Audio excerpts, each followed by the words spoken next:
আল্লাহ তাআলা বলছেন, হে নবী, লোকেরা আপনাকে কিয়ামতের ব্যাপারে জিজ্ঞেস করে, আপনি কিয়ামতের ব্যাপারে কি বলবেন? আপনি তো কিছু জানেন না এ ব্যাপারে জানে কে?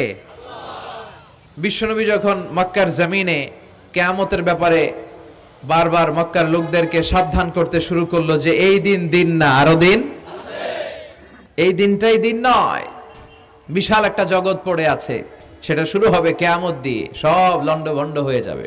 তখন লোকেরা বিশ্বনবীর জিজ্ঞেস করতে শুরু করলো, মুহাম্মদ সাল্লাল্লাহু, এই যে তুমি কিয়ামতের কথা বলো, এটা কবে হবে? ইয়াসআলুনাকা আনিস সাআতি আইয়ানা মুরসাহা ফীমা আনতা মিন যিকরাহা ইলা রাব্বিকা মুনতাহাহা। সুবহানাল্লাহ পড়েন। ও নবী, লোকেরা আপনারা জিজ্ঞেস করে কিয়ামত কবে হবে, কিন্তু কবে হবে এটা আপনি কেমন করে বলবেন? এটা তো আপনি জানেন না, গোটা বিশ্বের কেউ জানে না, জানে একজন, তিনি কে? They are asking about the day of resurrection. People are asking you about Qiyamah. Who are you to talk anything about it? Only Allah has the final word regarding Qiyamah. ও নবী, লোকেরা আপনারা কিয়ামত কবে হবে খালি ধরে জিজ্ঞেস করে, তো এই ব্যাপারে আপনি কথা বলবেন কি করে? এই ব্যাপারে কোনো জ্ঞান তো আমি আপনাই দেইনি। কিয়ামত কবে হবে এটা জানি শুধুমাত্র আমি আল্লাহ। চিল্লায় বলেন ঠিক কিনা? বিশ্বনবী মক্কায় কিয়ামতের ঘোষণা দিলেন। বিশ্বনবী বললেন, এই পৃথিবী এরকম থাকবে না, সব ভেঙে চুরে খান খান হয়ে যাবে। আল কারিআতু মাল কারিআতু ওয়া মা আদরাকা মাল কারিআহ। বিকট একটা আওয়াজ হবে, ইসরাফিল যখন সিংহায় ফুৎকার দিবে, গোটা বিশ্বটারে মেসাকার করে দিবে কে? আবার বিশ্বনবী শোনাতে লাগলেন, ইযা জুলজিলাতিল আরদু জিলজালাহা ওয়া আখরাজাতিল আরদু আসকালাহা। বিশ্বনবী বললেন, সেদিন পৃথিবীটা কেঁপে উঠবে, মহা ভূমিকম্প হবে। জমিনের ভেতরে যা আছে, তেলের খনি, গ্যাসের খনি, স্বর্ণের খনি, সবকিছু জমিনটা বমি করে বের করে দিবে।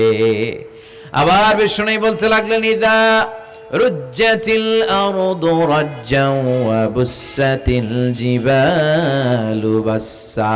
সুবহানাল্লাহ পড়েন।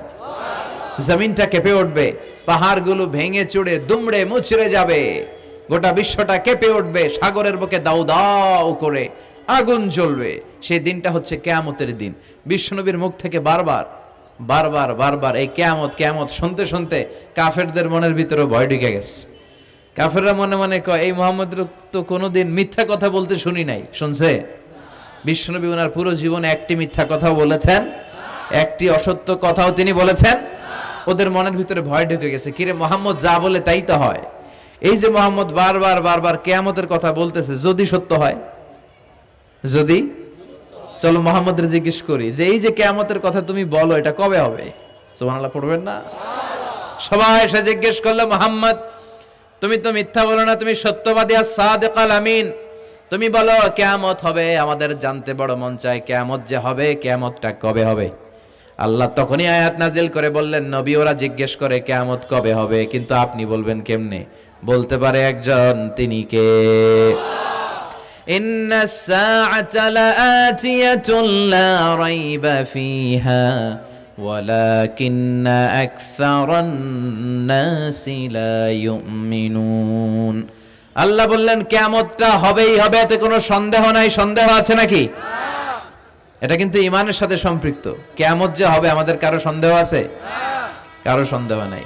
কারো কি এমন ক্ষমতা আছে যে কিয়ামতকে আটকায় দিবে? বলেন। পৃথিবীর কোন প্রধানমন্ত্রী, প্রেসিডেন্ট, পুলিশ প্রধান, র্যাবের প্রধান, বিডিআর, সেনাবাহিনী, Donald Trump, Barack Obama, George W Bush, Vladimir Putin, Narendra Modi, পৃথিবীর কেউ এই কিয়ামতকে আটকায় রাখতে পারে? অসম্ভব। কিয়ামত হবেই, কেউ কিয়ামতকে ঠেকায় রাখতে পারবে না। এটা হবে, কিন্তু কবে হবে কেউ জানে না, একজন ছাড়া। তিনি কে? ইন্নাল্লাহা ইনদাহু ইলমুস সাআহ। আল্লাহর কাছে আছে এই কিয়ামতের জ্ঞান, কেউ এই জ্ঞান রাখে না। সাইয়েদনা জিবরাইল বিশ্বনবীকে একবার প্রশ্ন করলেন, ইয়া রাসূলুল্লাহ সাল্লাল্লাহু আলাইহি ওয়াসাল্লাম, মাতা সাআহ, এই যে আপনি কিয়ামতের কথা বলেন, এই কিয়ামতটা কখন হবে? বিষ্ণু বললেন, মাল মাসউলু আনহা বিআলামা মিনাস সাইল। ও জিবরাইল, তুমি যেমনি জানো না, আমিও জানি না। সুবহানাল্লাহ পড়েন। যারা জিজ্ঞেস করা হয়েছে সে জিজ্ঞাসাকারীর চেয়ে ভালো জানে না। মানে তোমার যা দশা আমারও একই দশা, তুমিও জানো না আমিও জানি না, তো জানে কে? আল্লাহ। আবার এক সাহাবী বললেন, ইয়া রাসূলুল্লাহ মাতাস সাআ, কিয়ামত কবে হবে? বিশ্বনবী কোনো উত্তর না দিয়ে আবার সাহাবীরে প্রশ্ন করলেন, বললেন, ওয়া মাযা আ'দাতা লিস-সাআ, কিয়ামত কবে হবে জানার জন্য পাগল হলে কেন? কিয়ামতের জন্য তুমি কি প্রস্তুত করে রেখেছো? সাহাবী বলে, মা আ'দাতু লাহা শাইআন ইয়া রাসূলুল্লাহ, ইয়া রাসূলুল্লাহ, আমি কিয়ামতের জন্য কিছুই প্রস্তুত করতে পারি নাই। ইল্লা আন্নী উহিব্বুল্লাহ ওয়া রাসূলুহু, তবে একটা জিনিস আছে, সেটা কি? সেটা হচ্ছে আমি আল্লাহরে আর আল্লাহর রাসূলরে বড় ভালোবাসি। বিষ্ণু বললেন, ফাইন্নাকা মা আমান আহবাবতা, তুমি তো ভালো জিনিসে জোগাড় করেছো। জেনে রাখো, তুমি যাদেরকে ভালোবাসো কিয়ামতের দিন জান্নাতে ঢুকে কিয়ামতের পরে জান্নাতে তাদের সাথেই তুমি থাকবা। যার সাথে যার ভালোবাসা তার সাথেই তার জান্নাত। চিল্লায় বলেন ঠিক কি না? তাহলে বোঝা গেল এই কিয়ামত হবেই। এই কিয়ামতরে কেউ ঠেকায় রাখতে পারে না। আর কিয়ামত কবে হবে এটা কেউ জানেও না, এমনকি জিবরাইলও জানতেন না। সাইয়েদনা জিবরাইল, এমনকি বিশ্বনবী মুহাম্মদ রাসূলুল্লাহ সাল্লাল্লাহু আলাইহি ওয়াসাল্লামও জানতেন না। জানে শুধু একজন, তিনি কে? কিন্তু অনেকে দেখবেন ইদানিং কালে বলে ফেলে যে অমুক সালে কিয়ামত। আছে না নাই? বই করে নাই এগুলা? হ্যাঁ, অনেক জায়গায় কিন্তু এরকম বলে 25 সালে কিয়ামত, 30 সালে, 35, 40। এটা বলার ক্ষমতা আপনারা দিয়েছে কে? এটা তো মিনাল উমুর আল গায়বিয়াত, অদৃশ্যের খবর। অদৃশ্যের খবর তো কেউ জানে না, কে জানে? আল্লাহ। অদৃশ্যের খবরের ব্যাপারে কিছু বলতে চাওয়া মানে অদৃশ্যের ব্যাপারে হস্তক্ষেপ করা, এটা কুফরি। কথা বলেন। এজন্য কিয়ামত কবে হবে এক্সাক্ট টাইম এটা আল্লাহ জানে, বিশ্বনবীও জানতেন না। তবে বিশ্বনবী কিয়ামতের কিছু আলামত আমাদের সাথে শেয়ার করেছেন। হাদিসের পরতে পরতে, হাদিসের প্রামাণ্য কিতাবগুলোতে যখন আপনি পড়বেন, চ্যাপ্টারগুলোতে পড়বেন, বিভিন্ন জায়গায়, বিভিন্ন নসিহাতে, বিভিন্ন আলোচনায় বিশ্বনবী মুহাম্মদ রাসূলুল্লাহ তিনি বর্ণনা করেছেন যে কিয়ামতের আগ দিয়ে গোটা বিশ্বের, গোটা পৃথিবীর সামাজিক অবস্থা, রাষ্ট্রীয় অবস্থা, পারিবারিক অবস্থা এরকম হবে। কি কি আলামত বিশ্বনবী বলে গেলেন আমাদের জানার দরকার আছে না নাই? আমরাও কিন্তু অবাক করা কোনো কাণ্ড দেখলে বলে ফেলি এটা কিয়ামতের আলামত, বলি না? কথা বলেন। আমরা যদি বেহায়াপনা দেখি, বিশেষ করে ধর্মপ্রাণ মুরব্বী যারা আছে, এরা বেহায়াপনা দেখলে সহ্য করতে পারে না। এরা বলে এগুলো কিয়ামতের আলামত। আছে না নাই? কিয়ামতের আলামত। আমি এরকম দেখেছি যে একটা সন্তান মায়ের পেট থেকে ভূমিষ্ঠ হয়েছে, কিন্তু ওই সন্তানের মাথা দুইটা। কয়টা? আছে না নাই? তো এগুলো দেখলে আমরা কি বলি? কিয়ামতের আলামত। কিন্তু বিশ্বনবী কিয়ামতের আলামতের ব্যাপারে কি বললেন, আমাদের কি শোনালেন, জানতে মনে চায়? কথা বলেন, শুনতে মনে চায়? আসেন আজকের এই চমৎকার রজনীতে কিয়ামতের আলামতের ব্যাপারে, আলামাতুল কিয়ামা, আশরাতুস সাআ, আস-সুগরা ওয়াল কুবরা, এগুলো আমরা জানার চেষ্টা করি।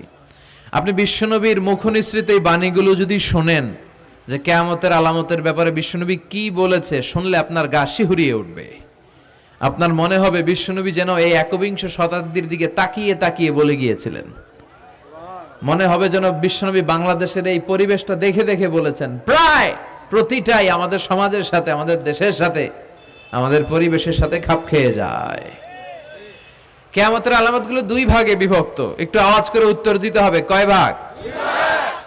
একটা ছোট আলামত আর একটা বড় আলামত। চিল্লায় বলেন একটা, আর একটা, আবার বলেন একটা, আর একটা।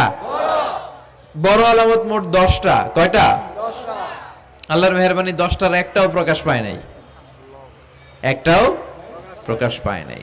কিন্তু কিয়ামতের ছোট আলামতগুলো অনেকগুলো আলামত, 30, 40, 35 এরকম হয়ে যাবে। এই ছোট আলামতগুলোর বেশিরভাগই আমাদের সমাজে প্রকাশিত হতে শুরু করেছে। যেগুলো হয় নাই এগুলো হওয়ার পথে, বেশিরভাগ সমাজে প্রকাশ পেয়ে গিয়েছে। আশরাতুস সাআ, আস-সুগরা ওয়াল কুবরা। আমরা আজকে কিয়ামতের ছোট আলামত, the minor signs of the day of judgement, কিয়ামত আসার আগ দিয়ে কি কি ছোট আলামত আমাদের সমাজে দেখা যাবে, এগুলো নিয়ে আমরা কিছু কথা শুনবো। আওয়াজ করে পড়েন ইনশাআল্লাহ। উদ্দেশ্য হচ্ছে এগুলো জেনে আমরা সচেতন হব। কি হব? আমরা আখিরাতের ব্যাপারে সচেতন হব এবং নিজেদেরকে গড়ব এবং আমলের পরিমাণ এমন ভাবে বাড়াবো যাতে আমাদের আখিরাতটা সুন্দর হয়। ঠিক কিনা? আমাদের অনেকেরই এই ইখলাস জিনিসটার খুব অভাব। এটা নাই, এটার ঘাটতি। আমরা আল্লাহর কাছে কামনা করি, আল্লাহ তুমি আমাদের হৃদয় ইখলাস দিয়ে পরিপূর্ণ করো। আল্লাহুম্মা রযুকনা ইখলাস, আল্লাহ তুমি আমাদেরকে ইখলাসকে রিজিক হিসেবে দাও। এই ইখলাসের নামে কোরআনে একটা সূরাও আছে না নাই? সূরার নাম কি? কুল হুয়াল্লাহু আল্লাহুস লাম ইয়ালিদ ওয়া লাম ইয়াকুল লাহু। এখানে আল্লাহ তাওহীদের কথা বলেছেন, ইখলাসের কথা বলেছেন। এজন্য আমরা যেন ইখলাসের সাথে শুনি, ইখলাসের সাথে আমল করি। আল্লাহ তুমি তৌফিক দাও। বিশ্বনবী কিয়ামতের ছোট আলামতের ব্যাপারে যা যা বললেন সেগুলো যদি আমরা ধারাবাহিকভাবে শুনতে চাই, তাহলে প্রথমেই যে আলামতটার কথা বলতে হবে সেটা হচ্ছে বিআসাতু রাসূলিল্লাহি সাল্লাল্লাহু আলাইহি ওয়াসাল্লাম। বিশ্বনবীর এই পৃথিবীতে, এই ধরাতে আগমনটাই হচ্ছে কিয়ামতের সর্বপ্রথম আলামত। সুবহানাল্লাহ কইতে পারলেন না? বিশ্বনবীর আগমন পৃথিবীতে হয়েছে কি হয় নাই? কথা বলেন। বিশ্বনবী যে আসছেন আবার চলে গেছেন, বিশ্বনবীর আগমনটা হয়ে গিয়েছে পৃথিবীতে কয় বছর চলে গেল? হ্যাঁ, প্রায় 1400-1500 বছর চলে গেল, এখনো কিয়ামত হয় নাই। সুবহানাল্লাহ পড়েন। বিশ্বনবী বলতেন বুইস্তু আনা ওয়া সাআতু কাহাতাইন, আমি এবং কিয়ামত এইভাবে পিঠাপিঠি হয়ে নাজিল হয়েছি। এই আঙ্গুল থেকে এই আঙ্গুলের মাঝখানে যেমনি তেমন কোনো ব্যবধান নাই, আমি বিশ্বনবী আর কিয়ামতের মাঝখানেও তেমন কোনো ব্যবধান নাই। বিশ্বনবী সাহাবাদেরকে বুঝাতে যে প্রায় এরকম আঙ্গুল ব্যবহার করতেন, ইশারা দিতেন, আঁকাঝোঁকা করতেন। এখন আধুনিক শিক্ষা পদ্ধতিতে এগুলো ব্যবহার হতে শুরু হয়েছে। এগুলো সব বিশ্বনবীর মেথোডোলজি। সুবহানাল্লাহ পড়বেন না? বিশ্বনবী আবার আরেক জায়গায় বলেছিলেন আনা ওয়া কাফিলুল ইয়াতীমি কাহাতাইন, আমার আঙ্গুলের দিকে দেখতেছেন? হ্যাঁ, আনা ওয়া কাফিলুল ইয়াতীমি কাহাতাইন, আমি আর ইয়াতীমের রক্ষণাবেক্ষণকারী জান্নাতে এরকম কাছাকাছি থাকবো। এই দুই আঙ্গুল যেমনি কাছাকাছি, আমি আর ইয়াতীমের রক্ষণাবেক্ষণকারী এরকম জান্নাতে থাকবো কাছাকাছি। আমরা এখন রক্ষণাবেক্ষণ করব কি? ইয়াতীমের সম্পদ লুণ্ঠনের ক্ষেত্রে আমরা এক নাম্বার। চিল্লা এখন ঠিক কিনা? ইয়াতীমের মাথায় হাত বুলিয়ে দিলে আল্লাহ খুশি হয়ে যায়। ইয়াতীমদেরকে ভালোবাসলে আল্লাহ তারে ভালোবাসে। ইয়াতীমের জন্য দান সদকা করলে তার মর্যাদা বাড়ায় দেয় কে? আল্লাহ। আমাদের এলাকাগুলোতে ইয়াতীমখানা নাই? আমাদের সমাজে ইয়াতীম আছে না নাই? তার বাবা নাই, তার মা নাই, ইয়াতীম। আপনি তার ঘরে খাবার পৌঁছে দেন, আপনার আব্বার কবরটারে জান্নাতে টুকরা বানায় দিবে কে? ইয়াতীম মিসকিনদেরকে সহায়তা করবেন, দান সদকা ওইখানে করবেন। ওইদিকে টাকা না দিয়ে মাজারে যে টাকা দেয় এরকম লোক আছে না নাই? মাজারে টাকা দেওয়া যাবে অপ্রয়োজনে? মাজারে কেন টাকা দিবেন? ওখানে একজন লোক শুয়ে আছে, পড়ে আছে, উনার টাকা লাগবে? টাকা লাগবে আমগো জীবিত যারা আছে আমাদের। কথা কন। গরিব, দুস্থ, সুবিধা বঞ্চিত মানুষ যারা আছে তাদের টাকা লাগবে। এজন্য মাজারে যে মানত করা যাবে? মানত করতে হবে একজনের নামে, চিৎকার করে বলেন তিনি কে? অনেকে দেখবেন মাজারে যে মোমবাতি দিয়ে আসে, আগরবাতি দিয়ে আসে, হ্যাঁ, কাপড় দিয়ে আসে, ছাগল দিয়ে আসে, মুরগি দিয়ে আসে, গরু দিয়ে আসে। আছে না নাই? আলহামদুলিল্লাহ নারায়ণগঞ্জে এগুলা নাই। হ্যাঁ হ্যাঁ আছে। আহা, আল্লাহ তুমি বুঝার তৌফিক দাও। দেখবেন মাজারে আবার মশারিও দিয়ে রাখে। আছে না নাই? যিনি শুয়ে আছে ওনার কি মশায় কামড়ায়? তো উনি যদি মশার কামড় থেকে নিজের বাঁচাইতে না পারে, উনি আমগরে বাঁচাবে কি? কথা বলেন। আবার দেখবেন অনেক ড্রাইভার অনেক মাজারের পাশ দিয়ে যখন যায় সে গাড়ি স্লো করে ফেলে। ড্রাইভারকে জিজ্ঞেস করেন যে তুমি স্লো করলা কেন? সে বলে এখানে বাবার মাজার, বাবা অনেক গরম। গাড়ি উল্টায়া দিবার পারে। কি করতে পারে? আচ্ছা, গাড়ি উল্টালে কি হয়? দুর্ঘটনা হয়, মানুষ মারা যায়। যারা মানুষ মারে এরা কি বাবা নাকি ডাকাত? তো এ কেমন আল্লাহর ওলি, সে মানুষ মেরে ফেলে। আপনি একটু আকল খাটালে আপনি বুঝতে পারবেন যে এগুলোর সাথে ইসলামের কোনো সম্পর্ক নাই। ইসলাম শিখায় চাইতে হবে একজনের কাছে। ইদা সাআলতা ফাসআলিল্লাহ, ফরিয়াদ করবা তো কার কাছে করব? চাইতে হবে কার কাছে? ছেলে চান কে দিবে? মেয়ে চান কে দিবে? ছেলে মেয়ে দুইটা চান কে দিবে? ব্যবসায় সফল হতে চান কে দিবে? জান্নাতি হতে চান কে দিবে? আল্লাহ ছাড়া কেউ কিছু দিতে পারে? বিশ্বনবী মুহাম্মদুর রাসূলুল্লাহ সাল্লাল্লাহু আলাইহি সাল্লাম কি আমাদের কিছু দিতে পারে? না। এজন্য ওনার কবরে যেও চাওয়া যায় না, ওনারে সালাম দেওয়া যায়। ওখানে যে বিশ্বনবীকে সালাতু সালাম পাঠানো যায়, কিন্তু বিশ্বনবীরে বলা যায় না, ইয়া রাসূলুল্লাহ আমার একটা মেয়ে দেন, আমার একটা ছেলে দেন, ইয়া রাসূলুল্লাহ আমার নির্বাচনে পাশ করাইয়া দেন। এখন নির্বাচন আসছে নতুন না, প্রায় দেখি অ্যানাউন্সমেন্ট চলতেছে কাউন্সিলর নির্বাচন। তো বিশ্বনবীর কবরের সামনে দাঁড়িয়েও চাওয়া যায় না। তো বিশ্বনবীর কবরের সামনে দাঁড়িয়ে কিছু চাইলে সৌদি পুলিশ হাতের মধ্যে লাঠি দিয়ে বাড়ি মারে, দাঁড়াতেই দেয় না। যে এখানে কি চাও তুমি? সামনে কেবলা, কেবলামুখী হও। এই বিশ্বনবী যার কাছে যাইতেন তার কাছে চাও, তিনি ছাড়া কিচ্ছু করার ক্ষমতা গোটা বিশ্বে কারো নাই। আল্লাহর ধনভাণ্ডার কত বিশাল! তিনি আমাদের সবাইকে যদি জান্নাতুল ফেরদাউস দিয়ে দেয়, ওনার জান্নাতের মধ্যে ঠেলাঠেলি হবে তো না? কথা কন। বিশ্বনবী 8টা জান্নাতের যে স্টেজ, এই 8টার সবগুলাই থাকবে না, উনি থাকবে জান্নাতুল ফেরদাউস। কোনটায় থাকবে? তাহলে আমরা থাকবো কই? ইনশাআল্লাহ করবেন না? নবী থাকবে একটাই, আমরা আরেকটাই। এটা সম্ভব? অন্য কোন জান্নাত দিয়ে আমাদের বুঝ দেওয়া যাবে? আমরা আল্লাহর কাছে বলবো, আল্লাহ আমগো নবী যেদিকে, আমরা থাকবো বিশ্বনবী থাকবে জান্নাতুল ফেরদাউস, আমরাও থাকবো ফেরদাউসে। ইনশাআল্লাহ পড়েন। এত বিশাল জান্নাত, কোনো ধাক্কা ধাক্কি নাই। জান্নাতের এক একটা দরজা চিনেন তো না? বিশ্বনবী যখন জান্নাতের দরজার বর্ণনা দিচ্ছেন, বিশ্বনবী বলছেন ইন্নাল মিসরাআইন মিন মাসারি'আল জান্নাহ মা বাইনা মাক্কাতা ওয়া হাজার। ও সাহাবারা, জান্নাতের দরজাগুলো কত বড়, শোনো শোনো। বিশ্বনবী বললেন সৌদি আরবের মক্কা শহর থেকে বাহরাইনের হাজার শহর যত লম্বা, জান্নাতের এক একটা দরজা তত লম্বা। তার মানে এক এক ধাক্কায় কয়েকশো কোটি লোক জান্নাতে ঢুকে যাবে। তো ওই জান্নাতে আমরা সবাই যদি ফেরদাউসে থাকি, আল্লাহর কোনো ঘাটতি আছে? ওই আল্লাহরে থইয়া মাজারে যায়, ওই আল্লাহরে না ডেকে বাবারে ডাকে, ওই আল্লাহর কাছে না যেয়ে মাজারে যেয়ে লাল সালু দিয়ে আসে।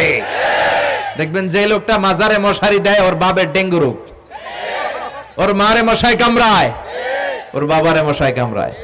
বাপ মার কাছে চায় না। বাপ মা যে কত বড় পীর সাহেব, গোটা বিশ্বের পীর সাহেবরা যদি একটা দোয়া করে আর বাবা মা যদি আরেক পাশে দোয়া করে, বাবা মার দোয়া আগে আগে কবুল হয়ে যাবে। এজন্য চাইতে হবে একজনের কাছে, তিনি কে? বিশ্বনবী যখন বুঝাতেন, মাঝে মাঝে হাতের ইশারায় বুঝাতেন। সুবহানাল্লাহ পড়েন।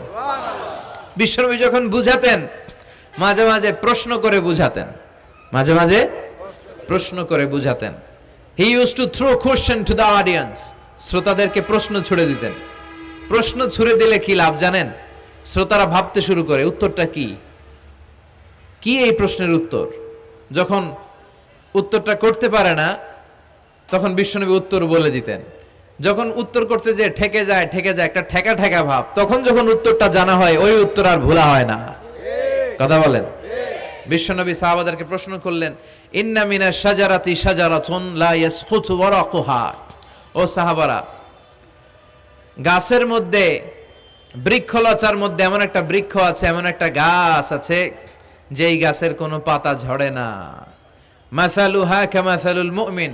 ওই গাছের দৃষ্টান্ত মুমিনের দৃষ্টান্তের মতো। বলো তো, হাদ্দিসুনি মা হিয়া, দেখি তোমরা পারো কিনা ওই গাছটা কি? কেউ পারে না। কেউ বলে ওই গাছ, কেউ বলে মরুভূমির ওই ক্যাকটাস গাছ, কেউ বলে ওই গুলমলতা, কেউ বলে ওইটা, কেউ বলতে পারে না। বিষ্ণু বললেন কারোটা হয়নি। ইন্নাহা নাখলা, এটা হলো খেজুর গাছ। সাহাবারা ভাবসারে খেজুর গাছ তো প্রত্যেক ঘরের পিছনে পিছনে, এটা ধরছে নাকি? ধরলে তো কঠিনটাই ধরবে।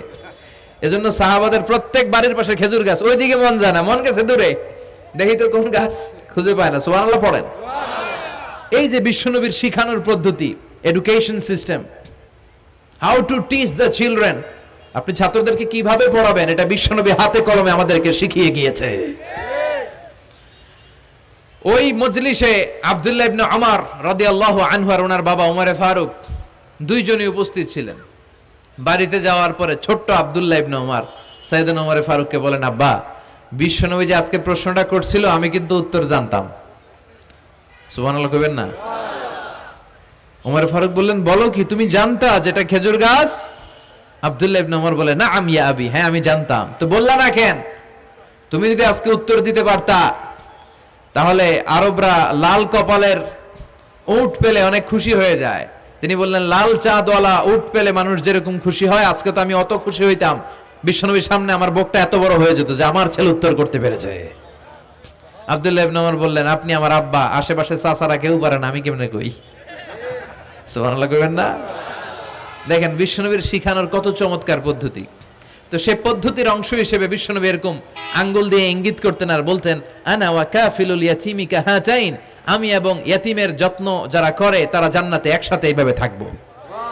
আবার কিয়ামতের বর্ণনা দিতে যে বিশ্বনবী বললেন, আনা ওয়া সাআতু কাহাতাইন, আমি আর কিয়ামত এরকম পিঠাপিঠি, আমার আর এই দুইটা আঙ্গুলের মাঝখানে যেমনি তেমন ব্যবধান নাই, আমি আর কিয়ামতের মাঝখানেও তেমন ব্যবধান নাই। চিল্লায় পড়েন আল্লাহু আকবার।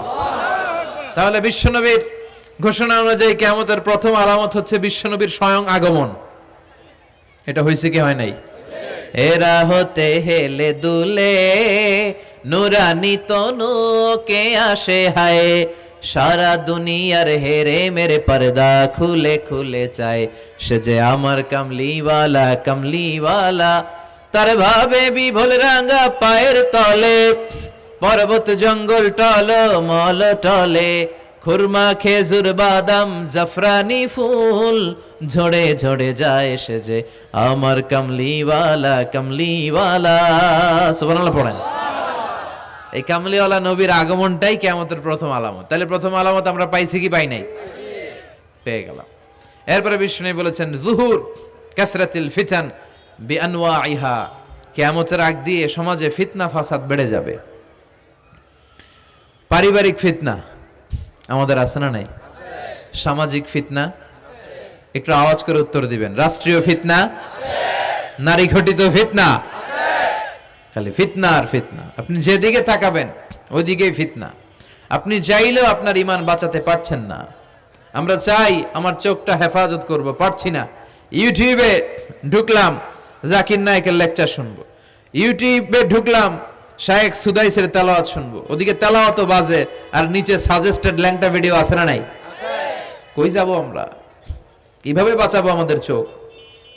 বায়ে অশ্লীলতা দেখে ডানে তাকায়, দেখি ওদিকে অশ্লীলতা, আবার বায়ে তাকায় ওখানে অশ্লীলতা, সামনে তাকাই অশ্লীলতা, আবার পেছনে তাকাই অশ্লীলতা, নিচে তাকাই অশ্লীলতা, উপরে তাকাই ওদিকে অশ্লীলতা। আমরা যাব কই? আর নাযার সাহমুন মাসমুম মিন সিহাম ইবলিস, এই দৃষ্টি শয়তানের বিষ মাখানো তীরবানের মধ্য থেকে ভয়ঙ্কর তীর। এই তীর দিয়ে শয়তান যুবক যুবতীদেরকে কাবু করে ফেলে। একটা যুবক যুবতীর মধ্যে প্রথমে আই কন্টাক্ট হয়। কি হয়?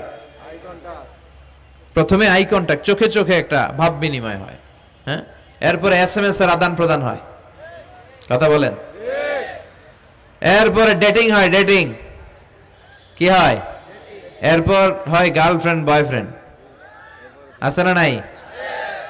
এগুলো ভুইঘরে নাই? ভুইঘরের ছেলেপেলেরা আল্লাহওয়ালা, হ্যাঁ।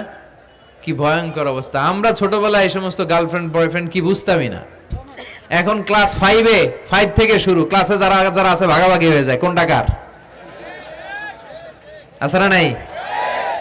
কয় এইটা আমার, মানে আমার ফ্রেন্ড, এটা আমার এই কি ফ্রেন্ড, গার্লফ্রেন্ড, এটা আমার গার্লফ্রেন্ড, তো এটা তোর গার্লফ্রেন্ড, আছে না নাই? আবার এটারে সংক্ষেপ করছে, কয় জিএফ। কি কয়? তোমাদের এগুলা নাই তো?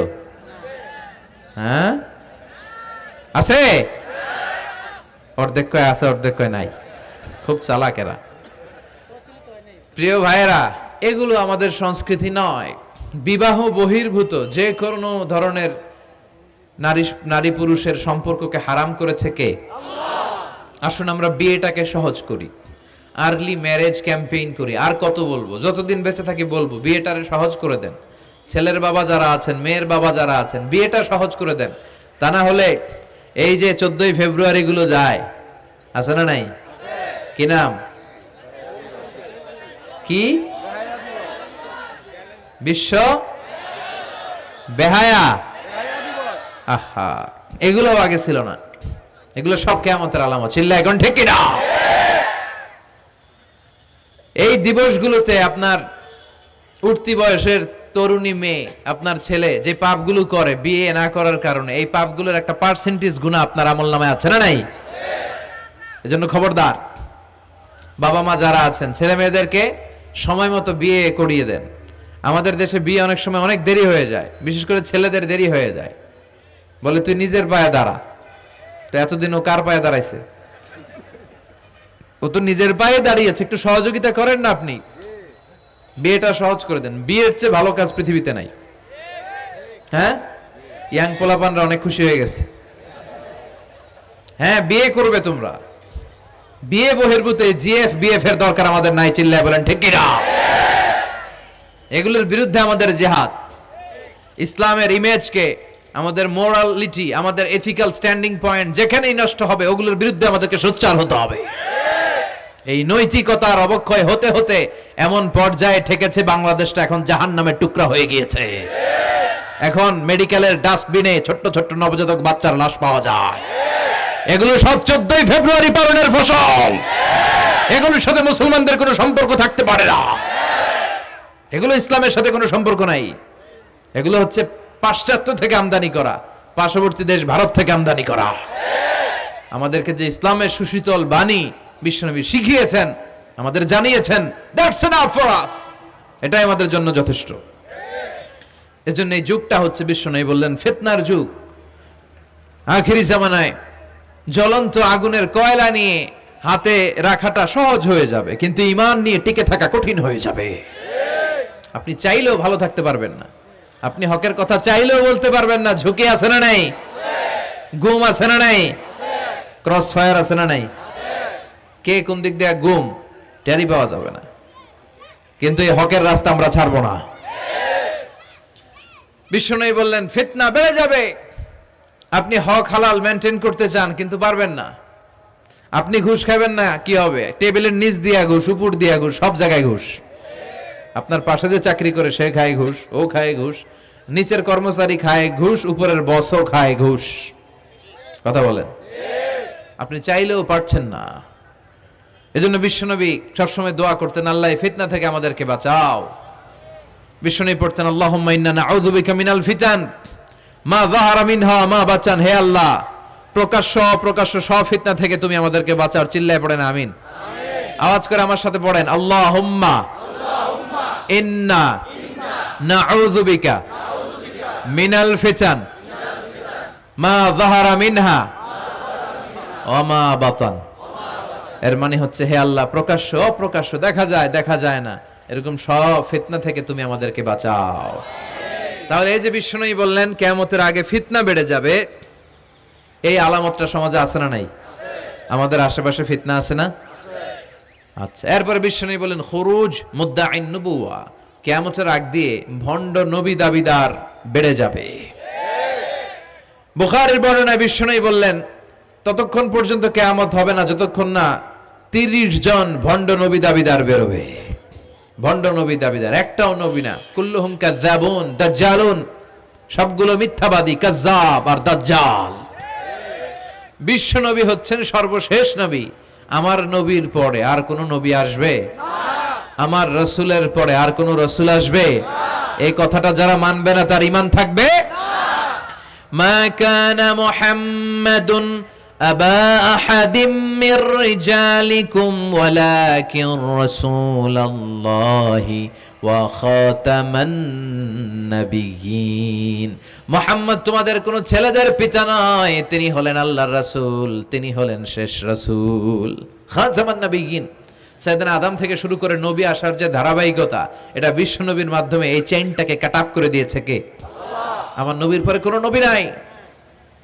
বিশ্বনবী বলতেন লা নাবিয়্যা বা'দি ওয়ালা রাসূলা, আমার পরে নবীও নাই রাসূলও নাই, তবে লাউ কানা বা'দি নাবিয়্যুন লাকানা উমর, আমার পরে যদি কেউ নবী হতো আমার সাহাবী ওমর নবী হয়ে যেত।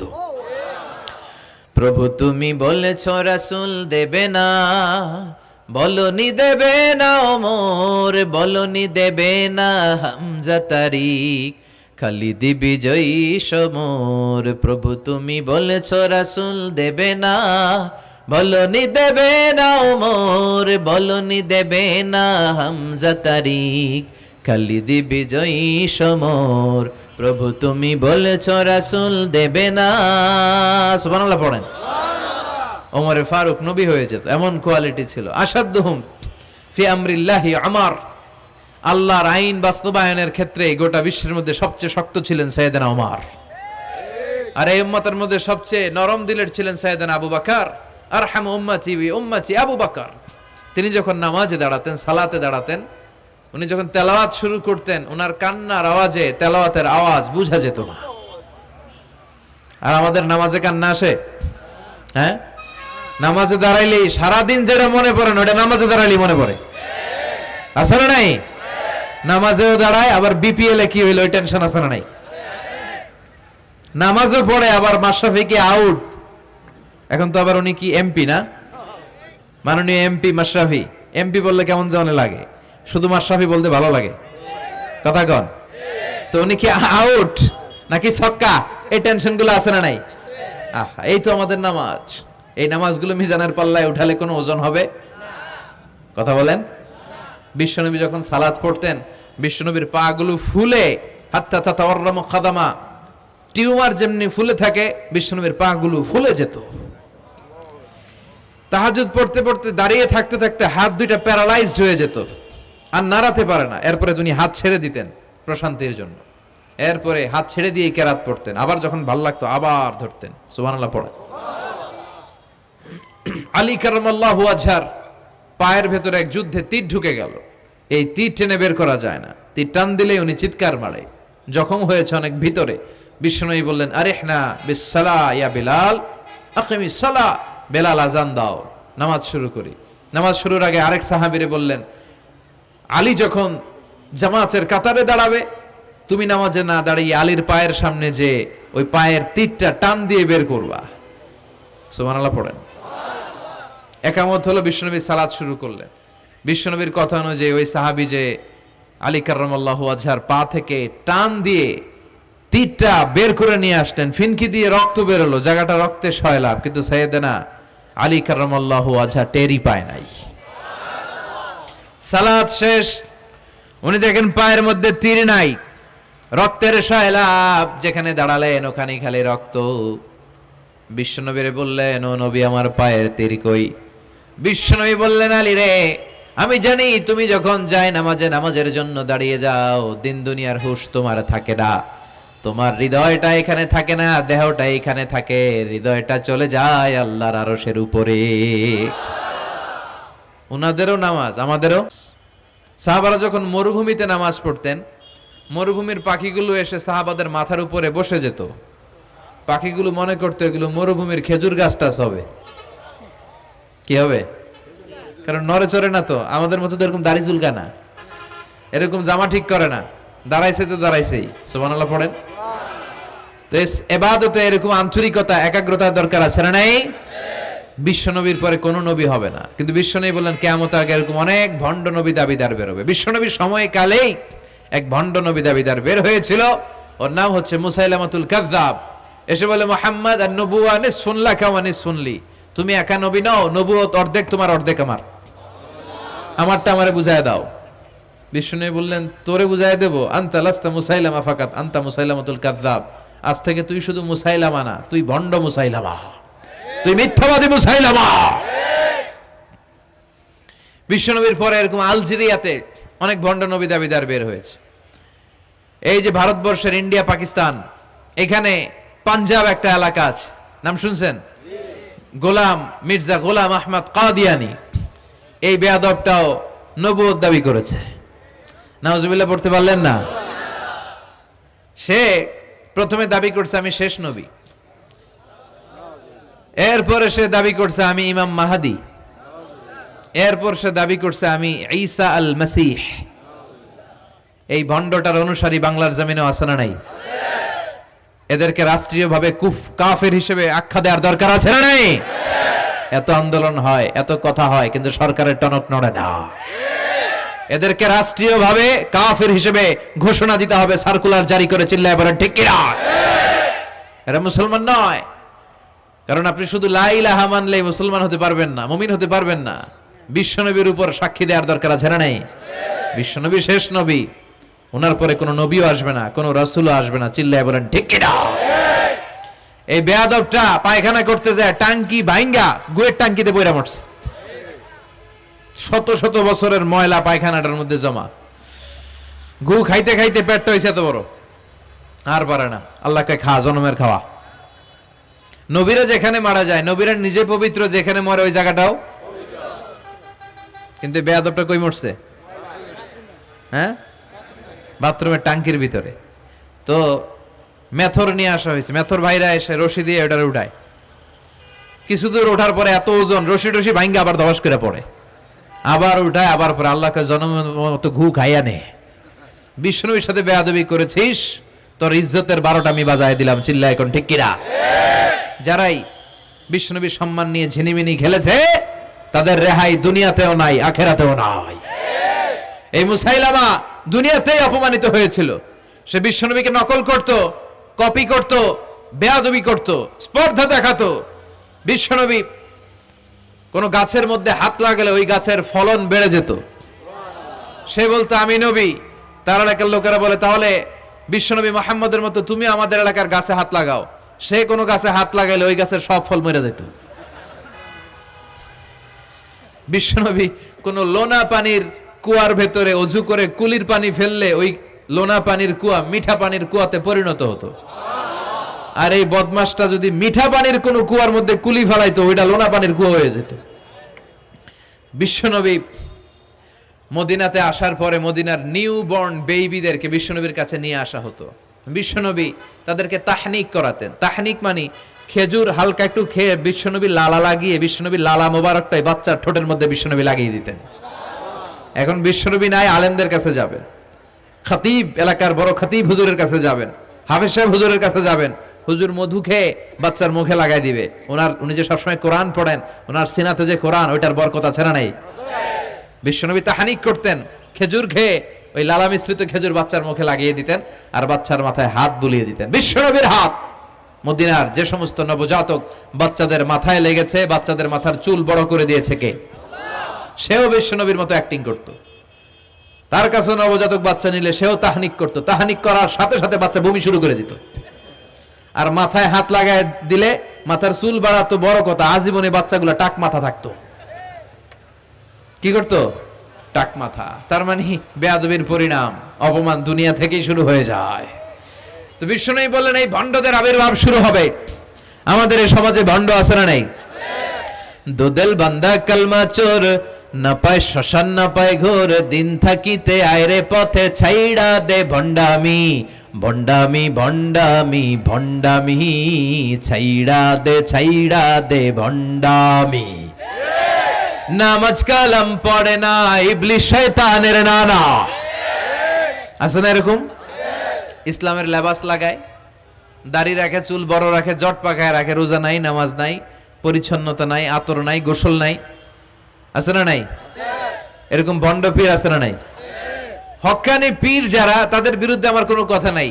কারণ এদেশে অনেক লক্ষ লক্ষ হিন্দুরা এই হাক্কানি পীরদের হাতে হাত রেখে কালিমা পড়ে মুসলমান হয়েছে। তাদেরকে আমরা সাপোর্ট করি। আমাদের বিরুদ্ধাচারণার হুঙ্কার হচ্ছে ভণ্ডদের বিরুদ্ধে।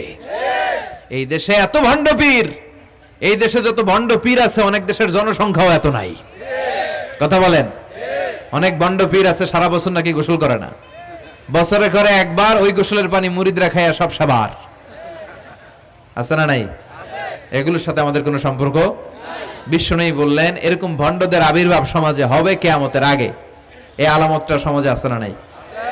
দেখেন বিশ্বনবী যাই বললেন অক্ষরে অক্ষরে মিলে যায়। এরপরে বিশ্বনবী ফরমান কাসরাতুল হারাজ, কিয়ামতের আগে হারাজ বেড়ে যাবে। সাহাবারা বললেন ওমাল হারাজ ইয়া রাসূলুল্লাহ, হে নবী হারাজ কি?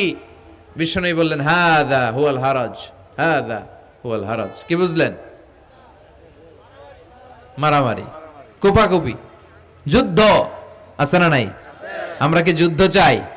যুদ্ধ নয় আর যুদ্ধ নয়, নয় আর কোন তাজালা, সেই পৃথিবী আমাদের সকল মানুষের হোক নিরাপদ আবাস, সেই পৃথিবী আমাদের সকল মানুষের হোক নিরাপদ আবাস। We don't want to see any war in the whole world. We don't want to see any war in the whole world. ঠিক কি না? আমরা কোনো যুদ্ধ দেখতে চাই না, মারামারি দেখতে চাই না, অন্যায় হত্যাকাণ্ড বিচার বহির্ভূত কোন হত্যাকাণ্ড আমরা এদেশে দেখতে চাই না। কিন্তু বিশ্বনবী বললেন কিয়ামতের আগে এগুলো বেড়ে যাবে। বিশ্বনবী বললেন যে হত্যা করবে সে জানবে না কেন আমি হত্যা করলাম। এরকম হত্যা দেশে আছে না নাই? উপরের নির্দেশ, উপরের টেলিফোন, শুট করো, পোশাকি বাহিনী পিস্তল আছে, শুট করে দিল, কিন্তু কেন সে মারলো ওই সৈনিক জানে না। এরকম আছে না নাই? আবার যে নিহত হইল সেও জেনে মরতে পারলো না যে আমি কেন মরলাম। কথা কন।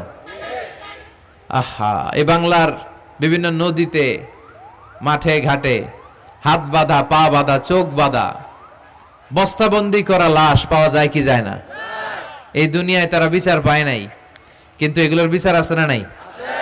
এগুলোর বিচার যদি না থাকতো, the worldly life will be a joke.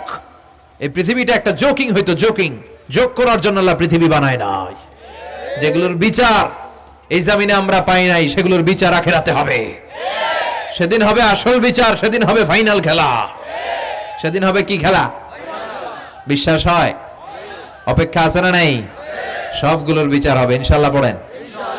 আপনার জমি মেরে খাইছে, দুনিয়ায় বিচার পান নাই, আহকামুল হাকিমিনের বিচার আছে না নাই?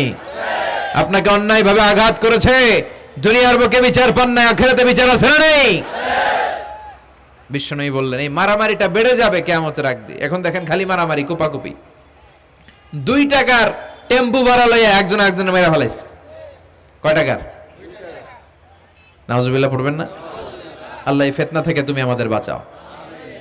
এরপর বিশ্বনবী বললেন দিয়াউল আমানা, কিয়ামতের আগ দিয়ে আমানতের খেয়ানত হবে। এটা আমাদের সমাজে আছে না নাই? বিশ্বনবী বললেন কিয়ামতের আগ দিয়ে আমানতের খেয়ানত হতে থাকবে। ইদা দুইয়াতিল আমানাতু ফান্তাযিরিস সাআ। সাহাবারা প্রশ্ন ছুড়ে দিলেন, ইয়া রাসূলুল্লাহ মাতা সাআ, কখন কিয়ামত হবে? বিশ্বনবী বললেন ইদা দুইয়াতিল আমানা, যখন আমানতের খেয়ানত হবে তখন কিয়ামত হবে। সাহাবীরা আবার প্রশ্ন ছুড়লেন, কাইফা ইদাআতুহা ইয়া রাসূলুল্লাহ, হে নবী আমানতের খেয়ানত কেমন করে হবে? বিশ্বনবী বললেন ইদা উসিদাল আমরু ইলা গায়রি আহলিহি ফান্তাযিরিস সাআ, যে লোকটা যেই চেয়ারে বসার যোগ্য নয় তাকে যখন ওই চেয়ারে বসিয়ে দেওয়া হবে তখনই কিয়ামত হয়ে যাবে।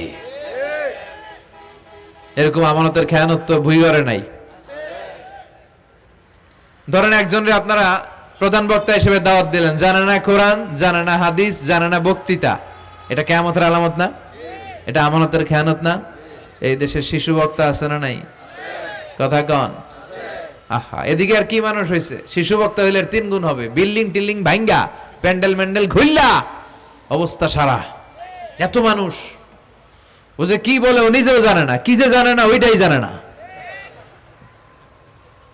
সবকিছুর একটা বয়স আছে। তোমাকে পড়াশোনা করতে হবে, তোমাকে ডিগ্রি অর্জন করতে হবে, তোমাকে জানতে হবে, তোমাকে বিশ্লেষণ করার, অ্যানালাইসিস করার ক্ষমতা রাখতে হবে। ছোট বাচ্চা যদি মুরব্বির মতো কথা বলে আমরা এটার বেয়াদব বলি। আপনারা বই করে কি বলেন? বেয়াদব।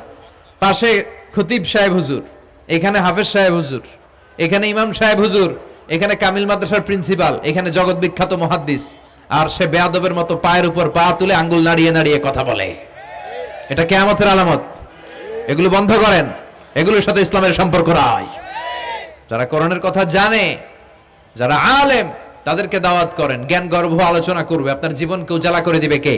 আল্লাহ। কিন্তু লোক জড়ো করার জন্য এগুলো করে। আহা, তাফসীর মাহফিলের ভিতরে এই শো অফ, খালি লোক দেখানো মানসিকতা। কে আসলে বেশি লোক হবে এরা দাওয়াত করো। মাহফিল হইলে এরা লাগবে, ওরে লাগবে, এরা লাগবে। আমগো অবস্থা হালুয়া টাইট। 15,000 দাওয়াত ইনভাইটেশনের মধ্য থেকে 90টা প্রোগ্রাম রেখেছে এই বছর। 15,000। এটা কিয়ামতের আলামত না? সুবহানাল্লাহ কয়। আর এটা কিয়ামতের আলামত কেন? আমারে লাগবে কেন? আপনার এলাকায় মুহাদ্দিস নাই? আপনার এলাকায় মুফাসসির নাই? মিজানুর রহমান আজহারীকে লাগবে কেন? মিজানুর রহমান আজহারী যেখানে সুযোগ হবে 2-4 জায়গায় প্রোগ্রাম করবে। এখন তো ইউটিউবে সব দেখা যায় যে এত চ্যানেল, অনেক মাহফিলে এত শ্রোতাও নাই।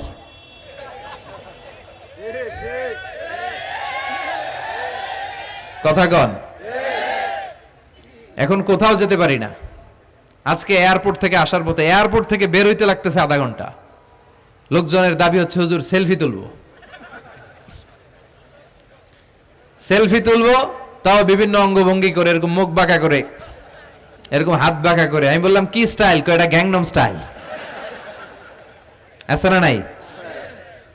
তো এগুলো লৌকিকতা যেন না হয়। এটা তো দিনের দাওয়াতের একটা সেক্টর, একটা প্ল্যাটফর্ম। এখানে ভুইগড়ের যিনি সবচেয়ে বড় খতিব সাহেব হুজুর, উনি আসলেই চলবে, বড় আলেম উনি আসলেই চলবে, পাবনা জেলার বড় আলেম পাবনায় কথা বলবে, আর অন্যান্য জেলার যদি সুযোগ হয়। কিন্তু এমন ভাবে এটারে আমরা একটা আক্রমণাত্মক জায়গায় নিয়েছি। একটা ডেটের জন্য মানুষ সিআইপি ভিআইপি দিয়ে ট্রাই করে, এটা ঠিক না। এই টেন্ডেন্সি থেকে আমরা যেন বেরিয়ে আসি। আমরা, আমাদের দরকার এখলাস। কি দরকার? এখলাসের বড় অভাব। আবার মাহফিলে গেলে আমাদেরকে অনেক ক্রাইটেরিয়া দেয়, বলে হুজুর আপনার কিন্তু আজকে কাঁপাইতে হবে। আমি আসছি কোরআন থেকে কথা বলতে, এখানে কাঁপাকাঁপি হলে তো ভূমিকম্প হয়ে যাবে। কথা বলেন। আবার বলে হুজুর আপনার কিন্তু আজকে জমাই দিয়া যাইতে হবে। কি করতে হবে? জমাইতে হবে। তো এগুলোর সাথে ইখলাসের কোনো সম্পর্ক আছে? আবার বলে হুজুর কেউ যেন না ওঠে, আপনার কিন্তু ধরে রাখতে হবে, মানে আমনে করে সবাইরে ধরে রাখতে হবে, পাও ধরে থাকেন। এগুলোর সাথে হেদায়েতের কোনো সম্পর্ক। এজন্যই তো সমাজে হেদায়েত নাই। মাহফিলের পরে মাহফিল হয়, ফজরের নামাজটা ঠিকমতো হয় না। হেদায়েত শূন্য, হেদায়েত নাই, ইখলাস নাই। কি উদ্দেশ্যে শুনতেছি এটা যেন খেয়াল করে আমল করতে পারে, এই টেন্ডেন্সিটা নাই। আসুন আমরা একটু থামি। স্টপ, থামেন, অনেক হয়েছে। আন্না ইসলাম কি বলে, কি শিখাতে চায়, কি বুঝাতে চায়, ওইটা বুঝার চেষ্টা করেন, ওইভাবে মানার চেষ্টা করেন। কে কি বললো দেখার দরকার নাই, এত লোক জড়ো হওয়ার দরকার নাই। আজকে যদি চ্যানেল একটাও না থাকতো, 10 জন বসে যদি আমার কথা শুনতো, কোনো সমস্যা আছে? কথা বলেন। এজন্য হেদায়েতটা সবচেয়ে বেশি জরুরি, ইখলাসটা জরুরি, আল্লাহর প্রতি ভয়, আস্থা, ভালোবাসা, এটা বেশি জরুরি। আল্লাহ তুমি ইখলাস দিয়ে আমাদের হৃদয়টাকে পূর্ণ করো। তাহলে এই যে যেই লোক যে চেয়ারে বসার যোগ্য না, ওই লোক যদি ওই চেয়ারে বসে, কিয়ামতের আলামত আছে না নাই? চেয়ারম্যান হওয়ার যোগ্যতা যদি না থাকে, যদি চেয়ারম্যান হয়ে যায়, হ্যাঁ, সাইয়্যিদুল কওমি খাদিমুহুম, নেতা হবে তারা যারা মানুষকে খেদমত করবেন। খেদমত করার জন্য 1.5 কোটি টাকা খরচ করে চেয়ারম্যান ইলেকশন করে, 5 কোটি টাকা। এগুলো কেন? এই ট্রেডিশন দেশে আসলো কেন? উনি টাকা খরচ করবে কেন? ওনার চা খাওয়ানো আর সিগারেট খাওয়ানো লাগবে কেন? উনি তো আমাদের খাদেম হওয়ার জন্য আসছে। উনি জনপ্রতিনিধি হয়ে দাঁড়াবে, যাকে আপনারা পছন্দ করবেন ভোট দিবেন না। হাজার হাজার কোটি টাকা, শোডাউন, শো অফ আছে না নাই? কিয়ামতের আলামত। মসজিদের সভাপতির সাথে মসজিদের কোনো সম্পর্ক নাই, আছে না নাই? সব সভাপতিকে আমি এক পাল্লায় মেপে দিচ্ছি না, বেশিরভাগের এই অবস্থা। ভালো 2-1 আছে, আমি জেনারেলাইজ করছি না। সভাপতি তো হবেন তিনি যার সাথে মসজিদের দরদ বেশি, মায়া বেশি, মসজিদে যায় বেশি, ঠিক কিনা? এখন বছরে ওনারা একবার খুঁজে পাওয়া যায় না, উনি সভাপতি, উনি সেক্রেটারি, উনি ক্যাশিয়ার, আছে না নাই? তার মানে উনি এখানে বসার যোগ্য ছিল না, ওনারে বসানো হয়েছে। যেই লোক যেই চেয়ারে বসার যোগ্য নয়, তারা যখন ওই চেয়ারে বসিয়ে দেওয়া হবে, বিশ্বনবী বললেন তখনই কিয়ামত হয়ে যাবে। কিয়ামতের আলামত আমানতের খেয়ানত, এটা অনেক বড় বিষয়। আমার সম্পদ আছে, এই সম্পদটা আল্লাহর দেয়া, আমার কাছে আমানত। আমার শক্তি আছে, এই শক্তি আমানত। যুবক যারা আছো, তোমাদের যৌবনটা আল্লাহর দেয়া, তোমাদের কাছে সবচেয়ে বড় নেয়ামত এবং আমানত। তোমরা এখন চাইলে অনেক কিছু করতে পারো। তোমাদের একটা সদিচ্ছা তোমাদের এলাকাটারে জান্নাতি বানিয়ে দিতে পারে। তোমরা চাইলে সাগরের স্রোতকে পাল্টে দিতে পারো, বাতাসের গতিকে উল্টে দিতে পারো, তোমরা ইতিহাস রচনা করতে পারো।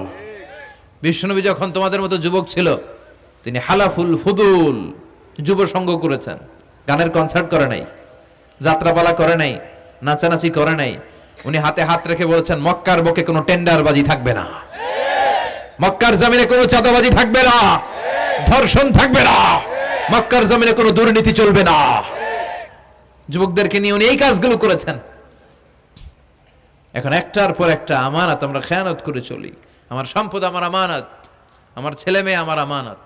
আমার ছেলে কার সাথে মিশে, ও ডিশের কোন চ্যানেল দেখে, ওই ইউটিউবে কোন সাইট ব্রাউজ করে, এটার ব্যাপারে কিয়ামতের দিন আমার জিজ্ঞেস করবে কে? আল্লাহ। কারণ এটা আমানত। যিনি চেয়ারম্যান, পুরো ইউনিয়ন পরিষদ তার কাঁধে আমানত। যিনি এমপি, ওনার এলাকায় কি ঘটে না ঘটে এটা খোঁজ খবর নেওয়া তার আমানত। মেম্বার অফ দ্য পার্লামেন্ট যিনি আছেন এই এলাকার, তার এলাকায় যদি ইয়াবার আড্ডা বসে, গাঞ্জার আসর বসে, এটার দায়ভার তিনি এড়াতে পারেন না। তার এলাকায় ধর্ষণ হলে এটার দায়ভার তিনি এড়াতে পারেন না। এটা তো আমানত। যিনি মন্ত্রী, পুরো মন্ত্রণালয় এটা তার কাঁধে আমানত। যিনি মাননীয় প্রধানমন্ত্রী, আমার 56,000 বর্গ মাইলের প্রতিটা ইঞ্চি মাটি তার হাতে আমানত।